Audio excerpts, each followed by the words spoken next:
Bonjour à tous et à toutes, toujours on se retrouve pour nos courses React. On va essayer d'expliquer comment faire un dashboard. Donc un dashboard très simple ici avec un petit menu à gauche. On peut passer directement d'un LI à un LI pour changer en conséquence le path, donc la route, et en modifiant le composant affiché qui est aujourd'hui qu'un simple titre. Donc ici nous avons le titre chat, le composant chat, ici nous avons le composant new project.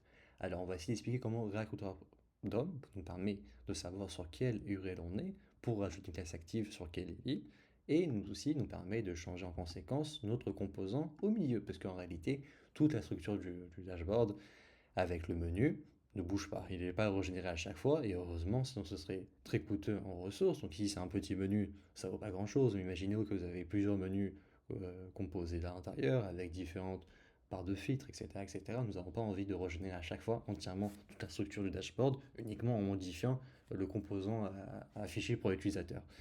Donc, en termes de code, qu'est-ce qu'on fait? Nous avons tout simplement défini ici notre routeur. Donc, qu'est-ce que c'est un routeur? C'est directement, on définit pour quelle route, quel élément afficher. Donc ici, pour la route dashboard, nous avons l'élément route à afficher. L'élément route, c'est notre élément de structure du dashboard qui va nous permettre d'afficher les enfants, new project ou chat, selon l'URL choisi par l'utilisateur. Donc ici, route ne bouge pas, il est tout le temps présent, mais uniquement les enfants bougent selon l'URL.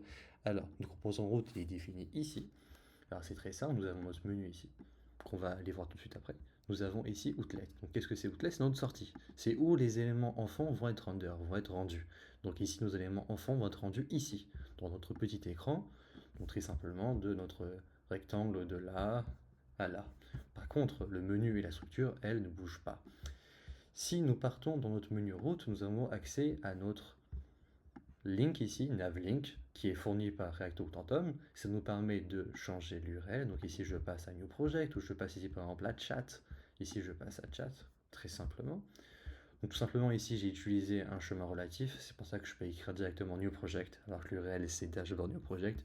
Ici, j'utilise le chemin absolu, donc je l'aurais écrit depuis le début. En général, on choisit ou l'un ou l'autre, mais j'avais envie de vous montrer les deux. Regardez ici, nous avons tout simplement notre navlink qui va permettre de bouger à New Project. Nous avons ici className avec le paramètre isActive avec une fonction fléchée. Donc isActive, ça veut dire c'est tout simplement un booléen qui va permettre d'afficher une classe active si jamais notre UL dans notre path présent est égal à notre navlink. Donc si c'est le cas, nous affichons ces classes isActive. Donc ici isActive va afficher pgstone 300, c'est les couleurs ici que nous avons choisies.